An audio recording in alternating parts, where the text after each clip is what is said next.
Samsung, currently the top conglomerate in South Korea. How did Samsung become a global brand beyond South Korea? Samsung has a long history from Lee Byung-chul to Lee Gun-hee and Lee Jae-yong. In this video, we will delve into the story of the founder Lee Byung-chul. Born in 1910 in a prominent land-owning family in South Gyeongsang-do Province, Lee Byung-chul had a prosperous childhood thanks to his father's abundant rice harvest. During his childhood, he attended a private school to learn Confucian classics, including the Analects, Mencius, and the Great Learning. He particularly enjoyed reading the Analects, which later influenced his management philosophy. Upon entering Waseda University in Japan's political economy department, he studied diligently and also visited various factories in Japan, aiming to learn about Japanese industry. However, due to his declining health, he gave up on studying abroad and returned to his homeland, South Korea. After recovering his health back home, he spent time with friends playing Chinese dominoes, taking a break from his studies. One day after he came back home after playing outside,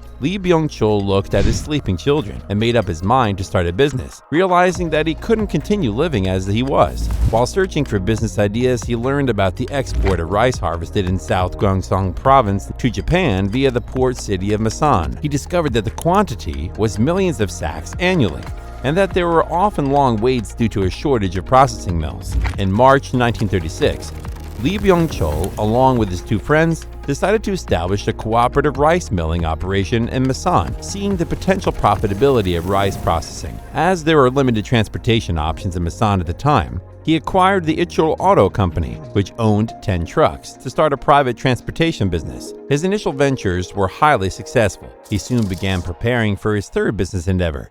With a strong aptitude for mathematics, he analyzed rice prices. Due to Japan's exploitation of Korean farmers, half of the rice production had to be paid as tenant fees. However, considering the profits from his business along with loans from banks, he calculated that even after paying tenant fees and bank interest, he would still make a modest profit. Following his plan, he obtained a loan from Chosun Bank's Masan branch and aggressively expanded his land holdings in Gimli Plains, rapidly increasing the size of his cultivated land. In just 1 year, he became a landowner of 2 million pyong and harvested 1 million bags of rice annually, experiencing substantial business growth. On July 7, 1937, Japan invaded Chinese land and the Sino-Japanese War broke out.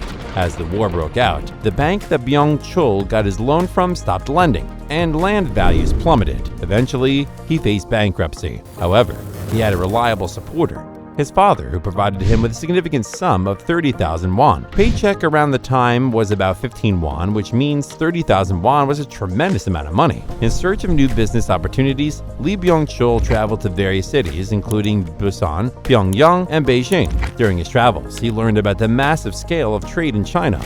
After 2 months of traveling, he realized that products like fruits and dried seafood were suitable for trading. On March 1, 1938, armed with the 30,000 won from his father, Lee Byung-chul purchased a 250 pyong store in Daegu and started a trading business dealing in fruits and dried seafood. He combined the Korean people's affinity for the number 3 with the bright and shining stars, naming his store Samseong Sangho, which signifies the 3 stars in Korean and means 3 Stars Trading Company. Samseong Sangho engaged in trading South Gyeongsang Province's fruits and dry seafood to mainland China. Due to his previous experience with the failure of the rice processing business, Lee Byung-chul understood the risks of relying solely on trading, so he installed milling and refining equipment to establish a manufacturing business alongside trading.